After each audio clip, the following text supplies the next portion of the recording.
Là, tu vois mes diapos. Oui, voilà, on voit tes diapos, là. Voilà, parfait.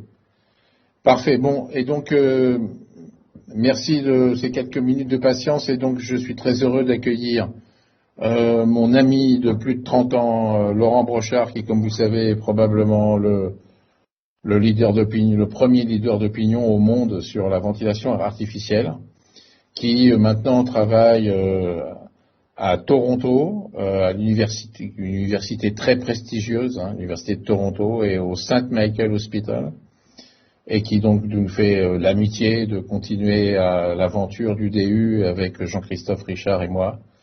Et donc, je vous avais annoncé cet exposé comme étant l'exposé pivot de cette première partie, mais probablement un des exposés pivots du DU lui-même. Et donc, Laurent, tu as la parole. Merci encore. Merci beaucoup, Alain. Merci de me donner la parole et puis de me faire le plaisir de cette participation commune. Je vois il est 26, ça fait rien, on commence. Oui, oui, parce que tout le monde était connecté juste avant. D'accord. Et Ok. voilà. Donc le son et l'image ça C'est va parfait. bien? C'est Ok. parfait. Donc merci de l'introduction et, et donc pour tous ceux qui écoutent, ce que veut dire Alain, c'est que vraiment le principe du DU, c'est de comprendre la ventilation par le biais des interactions entre le patient et le ventilateur. Et cette compréhension nous a fait beaucoup avancer dans la compréhension des pathologies. Hein. C'est grâce à cette physiologie-là qu'on a amélioré la prise en charge du SDRA, qu'on a amélioré les modalités de ventilation. Et ces éléments sont des clés pour comprendre les situations. Donc, vous allez en tirer des règles, mais surtout, vous allez en tirer des mécanismes qui vous permettront d'analyser ce qui se passe sur un ventilateur avec un patient. Donc, ce que je vais faire aujourd'hui concerne la ventilation mécanique passive quand le malade ne fait rien, parce que c'est beaucoup plus simple. Vous allez voir qu'on a des informations très utiles sur le patient, mais les mêmes principes s'appliquent aussi en ventilation spontanée ou en ventilation dite assistée quand le patient et le ventilateur travaillent ensemble, ce qui est en fait la situation la plus fréquente. Donc ça, c'est ma plaque de conflit d'intérêts. Notre laboratoire essaye de travailler avec un certain nombre de firmes pour avoir des contrats de recherche ou des équipements le plus souvent, donc qui sont listés ici. Et donc j'ai pris pour exemple de dire le SDRA, par exemple, ça a été longtemps avant tout un problème d'oxygénation. Et en fait, c'est à la fois un problème d'oxygénation, un problème d'élimination de CO2, c'est-à-dire en fait de ventilation, et de mécanique respiratoire, c'est-à-dire de pression élevée, de compliance basse. Et je dis ça parce que ces éléments-là, les trois éléments doivent toujours être analysés un peu en même temps. Si vous avez un malade qui est très hypoxémique, mais la ventilation minute est basse et la mécanique est normale, c'est pas un problème de SDRA, c'est un autre problème. Donc ça va vous aider dans votre raisonnement clinique. On va discuter aujourd'hui de ce qu'on appelle les mesures de mécanique respiratoire et on va donc parler des forces qui, on pourrait dire, qui gênent l'entrée de gaz dans le système respiratoire ou qui demandent de l'énergie pour que le gaz puisse rentrer. Et ces forces sont les forces résistives, donc ça s'appelle la résistance. Les forces élastiques, ça s'appelle soit la compliance, soit l'élastance. Et puis on verra une application de ces forces dans la situation de l'expiration, qui est la retenue de gaz et qui crée de la PEP intrinsèque liée aux constantes de temps du système ou à d'autres phénomènes. Si vous vous intéressez à la ventilation, vous devez être très très familier du mode basique qui s'appelle le volume contrôlé, qui est en fait plus précisément un débit contrôlé. Et le terme débit, donc en anglais le flow, vous êtes très familier parce que c'est quelque chose qui n'est pas affiché toujours très clairement sur les ventilateurs. mais qui est en fait ce qui est régulé par le ventilateur, c'est-à-dire c'est la quantité de gaz qui est délivrée au patient par unité de temps. Ok, le débit peut être constant, peut être décélérant, et il y a différentes façons, différentes unités pour l'exprimer. Donc en volume contrôlé classique, voilà ce qu'on obtient. Une courbe de pression dans les voies aériennes qui monte jusqu'à un pic, un maximum, la P max, la P crête. Un débit ici qui a été réglé comme un débit carré, ce qui est le réglage par défaut, standard. Ça veut dire que le débit est constant pendant l'insufflation. C'est la même quantité de volume par unité de temps. Et par convention, on met le débit inspiratoire ou bien l'insufflation, si vous voulez, en positif. Et le débit expiratoire, c'est-à-dire l'expiration, en négatif. C'est une pure convention, on peut très bien faire l'inverse. Ça indique juste une direction, positif, ça indique que ça va de la machine vers le patient. Et puis négatif, ça indique que ça revient du patient vers la machine.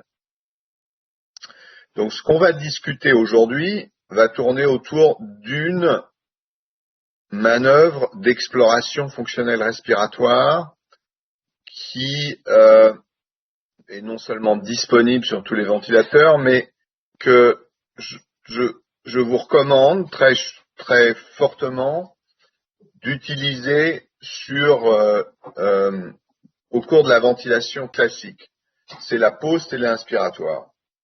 Donc, ce que vous voyez ici, cette pause téléinspiratoire, c'est un arrêt de l'insufflation avant que la valve expiratoire ne s'ouvre. Donc, c'est comme si vous preniez une grande inspiration et que vous bloquiez l'air dans les poumons sans expirer.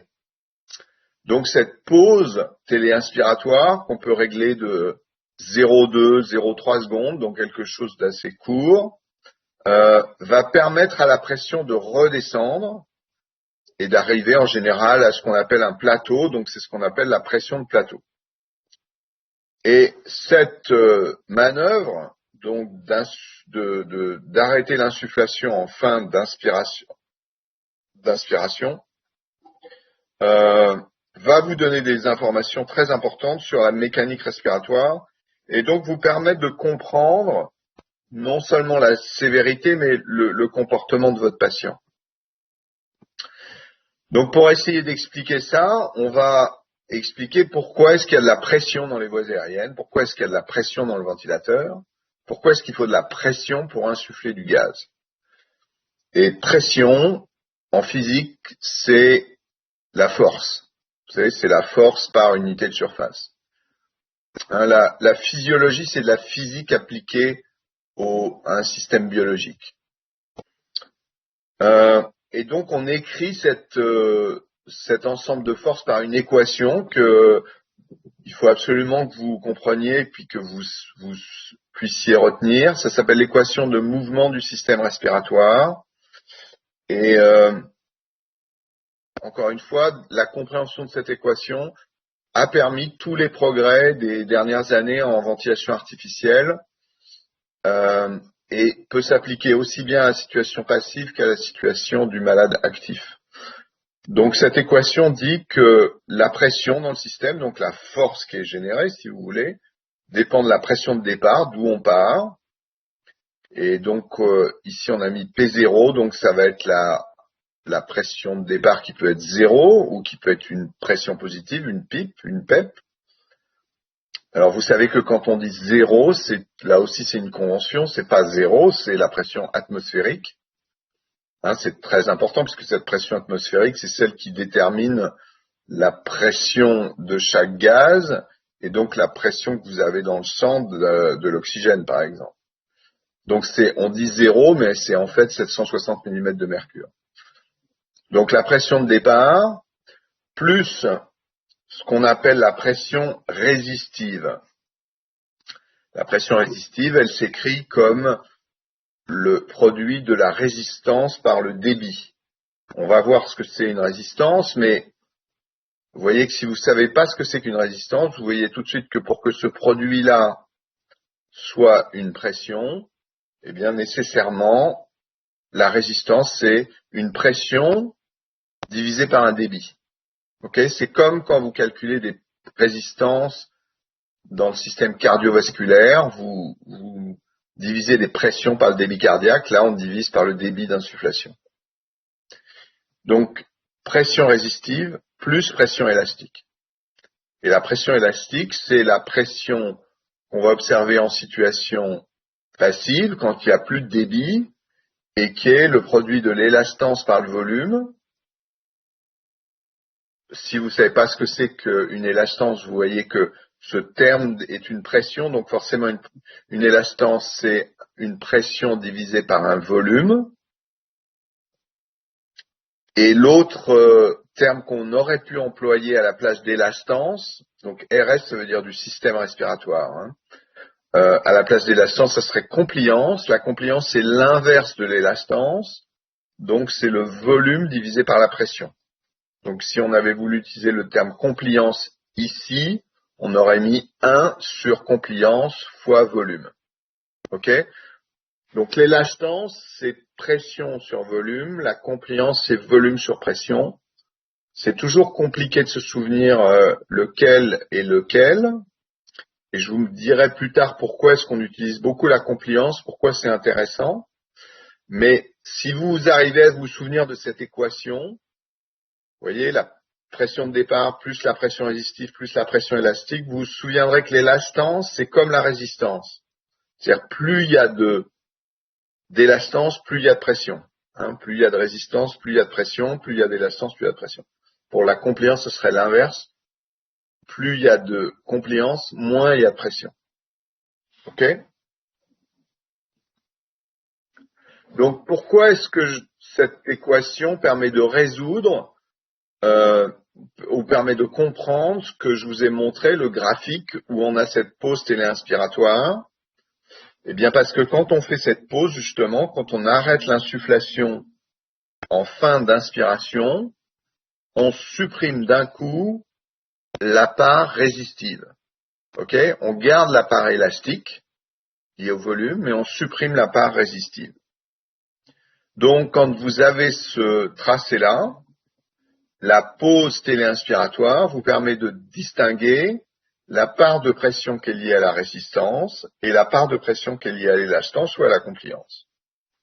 Donc, c'est évidemment fondamental parce que deux malades peuvent avoir la même pression de crête ou de pic, mais un du fait d'une pression résistive très élevée parce qu'il est asthmatique par exemple, et l'autre du fait d'une pression élastique très élevée parce qu'il a un SDRA. Si vous n'avez pas cette mesure, et encore une fois qui ne s'obtient que par une pause, et mieux en volume contrôlé qu'en pression contrôlée, c'est beaucoup plus compliqué à interpréter en pression contrôlée. En pression contrôlée, vous pouvez avoir la pression de plateau, mais vous n'aurez pas la pression résistive. Une fois que vous avez fait cette pause, vous avez directement la répartition des deux. Ça va vous permettre aussi de comprendre quelles sont les pressions à l'intérieur du poumon dans l'alvéole. En effet, la pression résistive, donc qui est, comme vous avez compris, la différence entre le pic et le plateau, cette pression résistive est une pression qui n'est pas transmise dans les voies aériennes inférieures. Okay, c'est une pression que voit le ventilateur, mais qui ne va pas à l'intérieur du malade. Donc la pression qui est à l'intérieur du malade, c'est la pression que vous mesurez par le plateau, et c'est ça la pression alvéolaire. Ok, donc c'est pour ça que je vous disais, on a fait beaucoup de progrès dans la ventilation parce qu'on a compris ça et qu'on a arrêté de regarder les pressions de pic ou de mélanger les pressions de pic et les pressions dans le poumon pour regarder la pression de plateau comme étant la pression alvéolaire et comme étant celle qui doit être maintenue à un niveau qui minimise les risques pour le poumon. Donc la pression alvéolaire, si vous voulez, pendant l'insufflation, elle est toujours inférieure à la pression dans les voies aériennes, parce qu'il faut toujours retrancher la part de pression résistive. Alors que pendant l'expiration, c'est l'inverse. Pendant l'expiration, en fait, la force motrice, ce n'est plus le ventilateur, mais c'est le poumon, cette fois-ci, qui est gonflé, et donc qui a ce qu'on appelle une pression de rétraction élastique. Et c'est cette pression qui crée la force motrice, le gradient de pression. Et donc pendant l'expiration, c'est l'inverse. La pression alvéolaire est supérieure à la pression que vous voyez sur les courbes du ventilateur qui représentent la pression, disons, à la pièce en Y.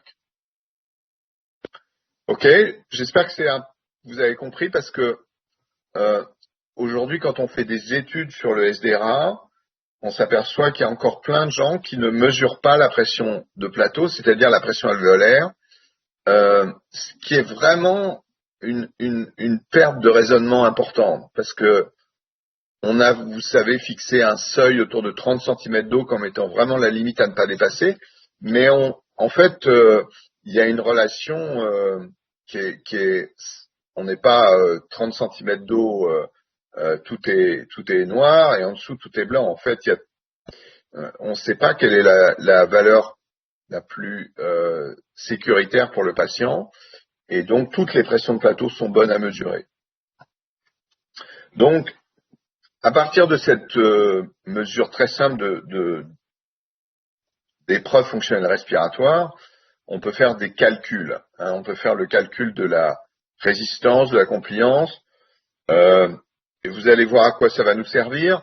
C'est pas des calculs qu'on a besoin de faire toutes les 5 minutes ou même toutes les heures, parce que ça change pas tant que ça, mais ça vous donne une idée. Donc la résistance, c'est la pression résistive. Vous vous souvenez que la pression résistive, c'est le pic moins le plateau, divisé par le débit d'insufflation.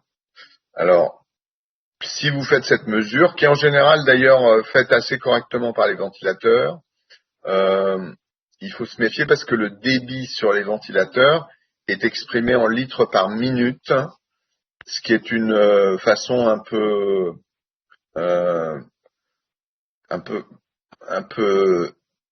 illogique d'exprimer une unité de débit, parce qu'on est plutôt dans des unités de secondes. Un temps d'insufflation, c'est autour d'une seconde. Et donc, les unités habituelles de mesure de la résistance, c'est en utilisant un débit en litres par seconde. Donc, comme vous le savez, si on utilise 60 litres par minute de débit d'insufflation, ça vous fait 1 litre par seconde, ce qui évidemment rend les divisions beaucoup plus faciles. Je dis ça parce que 60, ça va être un débit standard.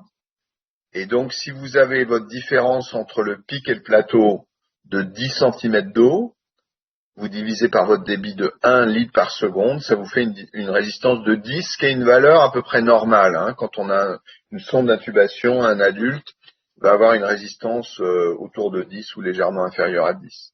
Si vous arrivez dans les zones à 15 ou plus, c'est qu'il y a soit il y a une petite sonde, soit il y a des résistances des voies aériennes élevées. Et quand vous arrivez à beaucoup plus, 20 cm d'eau ou plus, c'est qu'on est dans encore une fois, soit une sonde qui est bouchée, soit des maladies, des pathologies asthmatiques, par exemple. Donc cette valeur de la résistance va vous donner un ordre de grandeur de ce qui se passe dans les voies aériennes de votre malade. Et puis la compliance, c'est le volume, donc divisé par la pression élastique. Et la pression élastique, c'est la pression de plateau moins la PIP ou la PEP totale. On va revoir ça un peu tout à l'heure. Vous voyez que ça ne tient pas compte du tout, la compliance, de la pression de pic. Donc c'est complètement indépendant de la pression de pic, c'est juste la pression de plateau. Un mot, mais on reviendra parce qu'on a une autre présentation là-dessus, pour dire que la pression qu'on mesure quand on fait notre plateau, c'est la pression alvéolaire. Mais cette pression alvéolaire, elle dépend de la distension du poumon, mais aussi de la cage thoracique, qui est autour des poumons. Et la pression qu'on trouve autour des poumons, donc finalement entre la cage thoracique et les poumons, c'est ce qu'on appelle la pression pleurale, dans la plèvre, qui peut être estimée par la pression ésophagienne. Donc, quand on veut s'approcher au plus près de la pression de distension du poumon, la technique de référence, qui n'est pas utilisée quotidiennement et qui n'est pas utilisée certainement chez tous les malades, c'est de mettre une pression œsophagienne. Et ce qu'on appelle la différence entre la pression airway et la pression œsophagienne, donc exprime la pression pleurale, c'est ce qu'on appelle la pression transpulmonaire, donc de part et d'autre du poumon. On reviendra à ça, c'était juste pour vous donner la notion que la pression de plateau, ça mesure bien la pression alvéolaire, mais qu'une partie de cette pression alvéolaire n'est pas liée au poumon, est liée simplement à la cage thoracique. La résistance, ce qu'il faut savoir sur les résistances, c'est que c'est un calcul. Vous avez vu, on calcule le delta de pression entre pic et plateau divisé par le débit d'insufflation. On le met en évidence par une pause.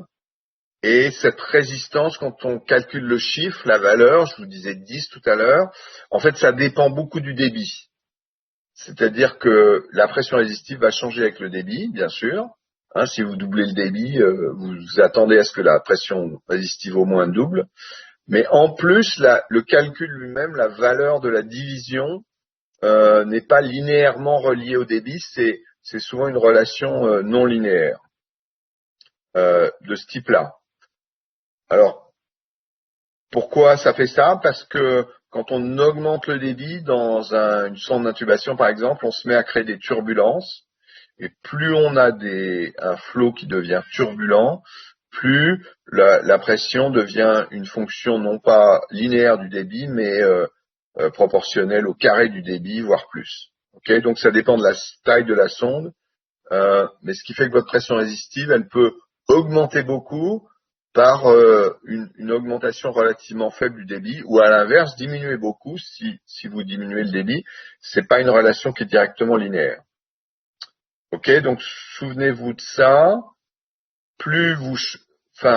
La pression résistive, c'est-à-dire la différence entre pic et plateau, elle change avec le débit directement, mais en plus elle change de manière non linéaire à cause de la formation du passage d'un débit qu'on appelle laminaire à des turbulences, puis un débit complètement turbulent. Alors, il y a une partie du cycle où, par exemple, la résistance devient un élément important. C'est pendant l'expiration, en particulier parce que à l'expiration, les résistances sont souvent plus importantes qu'à l'inspiration, pour des raisons qu'on va évoquer. Alors, si vous vous souvenez, l'inspiration, donc le ventilateur pousse dans le malade, donc la pression à l'entrée du système est plus importante que la pression dans l'alvéole, parce que vous avez les pressions résistives qui sont dissipées le long des voies aériennes.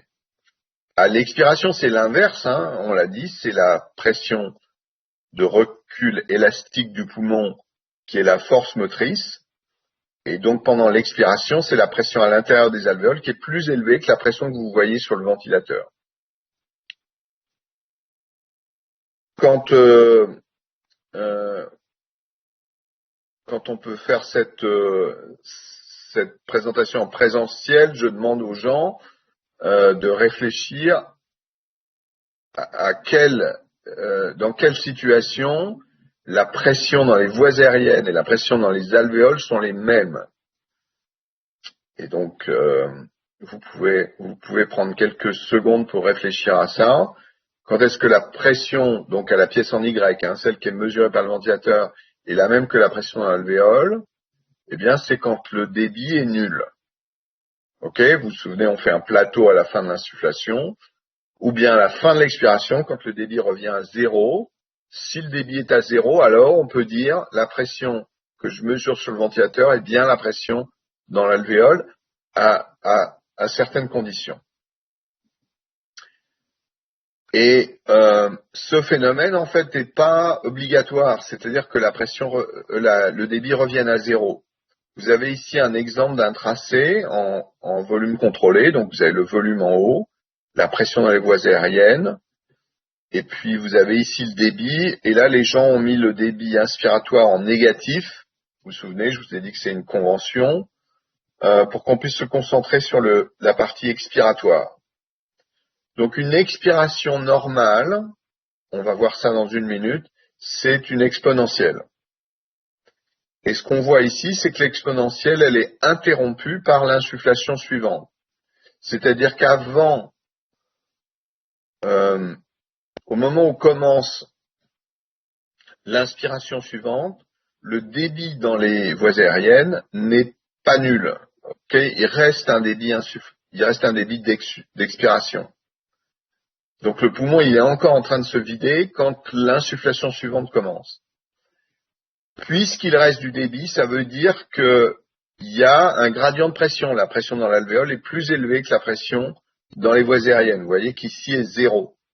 Donc si vous avez ça, si vous avez un débit expiratoire qui reste positif au moment de l'insufflation, ça veut dire nécessairement qu'il reste de la pression positive dans les alvéoles.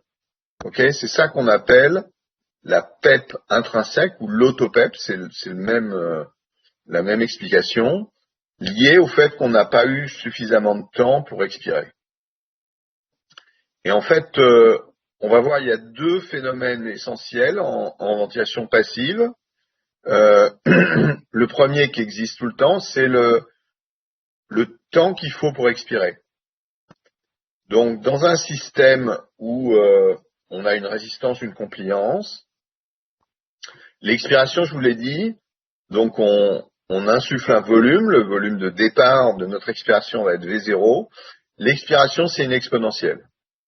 Okay, c'est un phénomène physique classique qui existe en électricité aussi, ça s'appelle RI en électricité. Et donc cette exponentielle, elle s'écrit avec une forme exponentielle et elle est caractérisée par une constante de temps. Cette constante de temps, c'est le produit de la résistance et de la compliance. Donc intuitivement, c'est assez logique, hein. Plus la résistance est élevée, plus il faut de temps pour expirer, plus la compliance est élevée. Vous vous souvenez, compliance, c'est volume divisé par pression. Donc plus la compliance est élevée, moins il y a de pression de rétraction élastique, plus il faut de temps pour expirer. Et pourquoi c'est utile cette équation? Parce qu'on sait qu'il faut par exemple 3 constantes de temps pour expirer 96% du volume initial, 4 constantes de temps pour expirer 98% du volume initial, etc. Donc chaque fois que vous réduisez le temps par un phénomène physique tout bête, vous allez empêcher une expiration complète. Ok?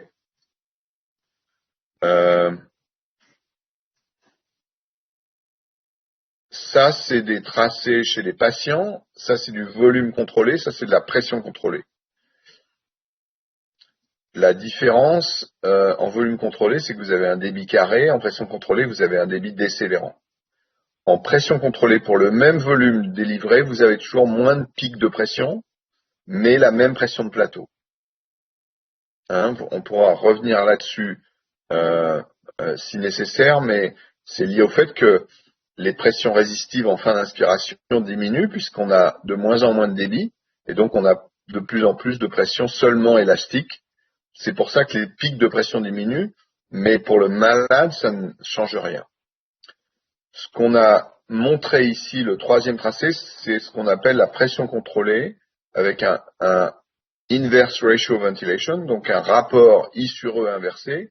C'est-à-dire, comme vous le voyez ici, on a prolongé l'insufflation pour faire une expiration courte. Et si vous regardez le débit expiratoire,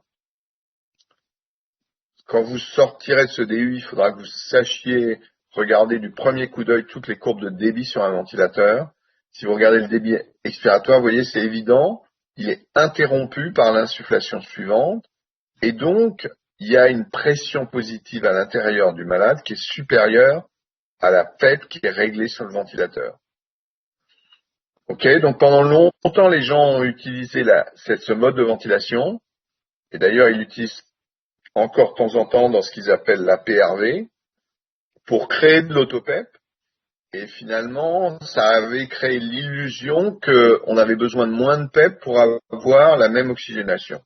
Je dis l'illusion parce que quand on a mesuré la PEP totale, donc la vraie PEP à l'intérieur du malade, on s'est aperçu que, en fait, il n'y avait pas de différence, il n'y avait pas de bénéfice à ce mode sur l'oxygénation. C'était simplement lié au fait qu'on crée de la PEP totale. Donc, je vous montre ça parce que les SDRA sont des malades qui ont des constantes de temps très courtes. Et vous voyez, même avec des constantes de temps très courtes, on peut créer de l'autopep, simplement si on ne fait pas d'expiration suffisante. C'est vraiment lié au rapport I sur E. Et quand vous augmentez la fréquence respiratoire, il faut bien réfléchir au I sur E que vous utilisez. Il y a un deuxième phénomène qui rend les choses plus compliquées et qui explique que quand on calcule les résistances, elles sont souvent beaucoup plus élevées en expiration. C'est ce qu'on appelle la limitation de débit ou le collapsus des petites voies aériennes. C'est-à-dire que les voies aériennes vont se refermer à l'expiration et ça va limiter la sortie du gaz. On appelle ça une limitation de débit.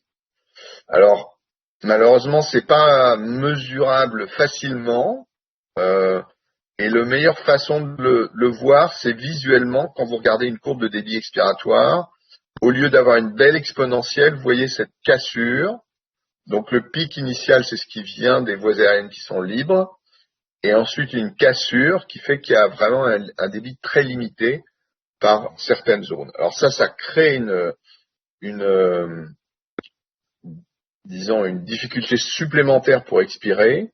Et ça explique quelquefois des niveaux d'autopep très élevés. C'est lié aux voies aériennes qui sont malades, c'est lié au poids du poumon sous-jacent, c'est lié à la position du malade, c'est lié à la présence d'œdème pulmonaire bronchique. Si vous voulez comprendre un peu le phénomène un peu mieux, on a publié une revue de la littérature dans le CHEST en 2018 qui explique ça. Et qui explique en particulier, vous voyez, des tracés à gauche d'un patient qui n'a pas de limitation de débit, à droite qui a une limitation de débit. Ça explique l'effet de la pipe externe. Vous voyez, chez le premier malade qui n'a pas de limitation de débit, en A, quand vous montez la pipe à 14 ou à 7, quand vous augmentez la PEP, ça se retentit directement sur toutes les pressions. C'est-à-dire vous montez la PEP, vous montez la pression de plateau, vous montez la pression de pic.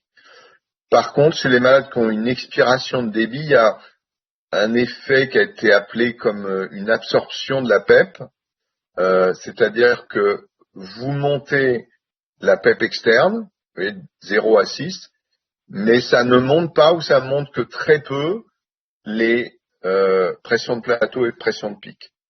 En fait, ça se comporte comme ce qui a été appelé le phénomène de la chute d'eau, c'est-à-dire que tant que vous mettez une pipe externe qui n'est pas au niveau de la chute d'eau, donc de la pression interne, vous ne montez pas la PEP interne. Alors, ce problème-là a créé beaucoup de confusion. Et les gens ont dit, bah ok, pour diminuer l'autopipe, il suffit de mettre la PEP externe. En fait, comme vous le voyez sur ce schéma, de mettre de la PEP externe, ça va égaliser les pressions, c'est vrai, mais ça va pas vider le poumon. Donc la PEP externe ne sert pas à diminuer l'hyperinflation dynamique. Elle est très utile quand le malade déclenche le ventilateur parce que vous égalisez les pressions, on reviendra là-dessus, mais elle ne sert pas en soi à diminuer l'hyperinflation dynamique. Okay. Donc le plus efficace pour diminuer l'hyperinflation dynamique, c'est de diminuer la ventilation, c'est-à-dire de donner moins de ventilation. Je vous ai mis cet exemple ici d'un malade qui a, vous voyez, des pressions de pic à 35. La pression en fin d'expiration est à 0. Et vous voyez le débit expiratoire, donc ce tracé typique de limitation de débit avec un grand pic et puis une limitation de du débit pendant le reste de l'expiration et une interruption par l'insufflation suivante. Hein, si vous voyez ça, vous dites que c'est un malade qui a non seulement de l'autopipe, mais qui a une limitation de débit expiratoire très importante. Eh bien, vous voyez, chez ce malade, la pression en fin d'expiration est à 0. Mais pour visualiser l'autopep, ce qu'on fait, c'est qu'on fait une occlusion de fin d'expiration, et cette occlusion permet de mesurer la pression qui est directement dans l'alvéole. Ok, je pense que vous êtes tous familiers avec ça. Ça s'appelle la pause téléexpiratoire. C'est sur tous les ventilateurs. Vous appuyez sur cette pause à n'importe quel moment du cycle et le ventilateur bloquera sa valve en fin d'expiration, c'est-à-dire au début de l'insufflation suivante. Et vous voyez, ici c'est très spectaculaire, c'est-à-dire que vous avez vraiment 0 sur le ventilateur et en fait il y a 15 cm d'eau à l'intérieur du malade. Ok ? Donc rappelez-vous, dans cette situation, vous pouvez essayer bien sûr de diminuer la fréquence, d'augmenter l'expiration, mais le plus important, ce sera de diminuer la ventilation que vous administrez au patient.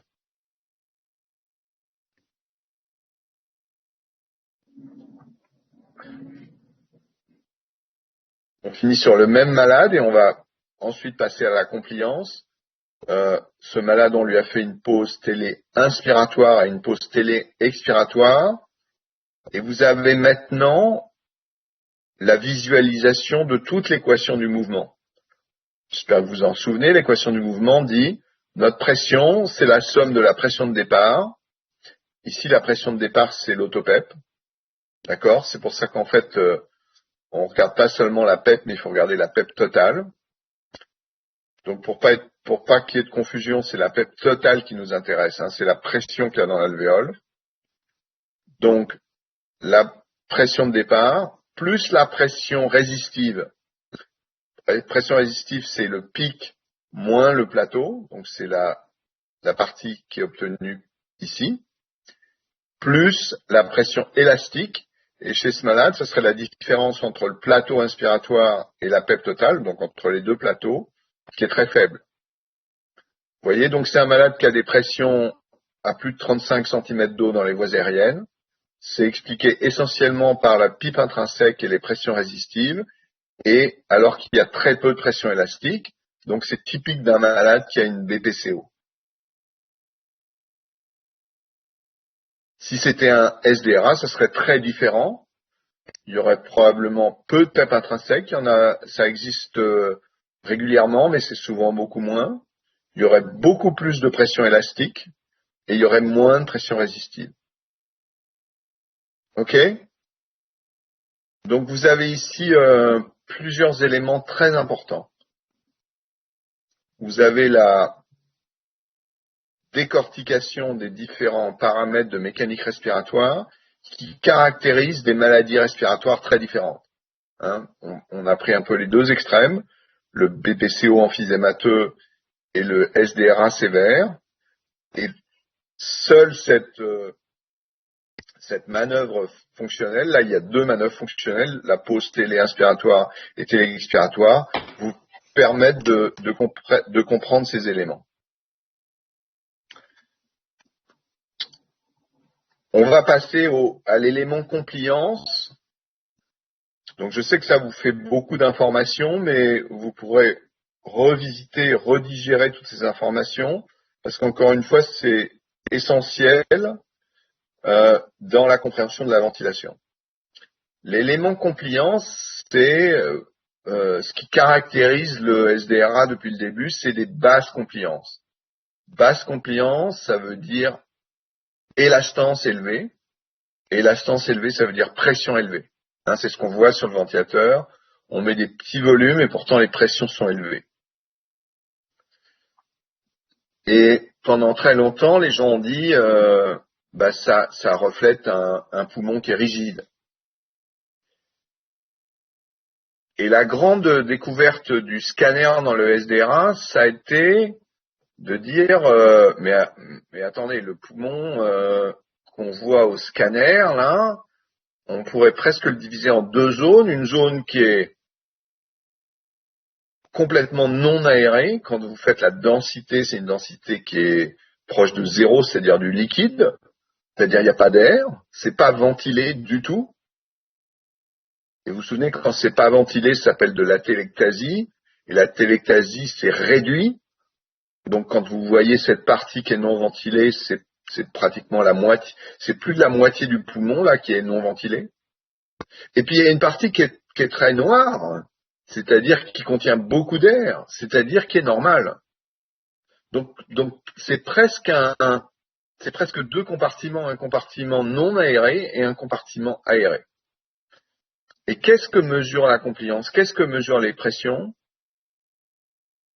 Elles mesurent simplement la quantité de poumons aérés normales. C'est-à-dire que le fait que le poumon aéré ventilé soit réduit, c'est ça qui explique que les pressions s'élèvent. Donc c'est un concept qui est absolument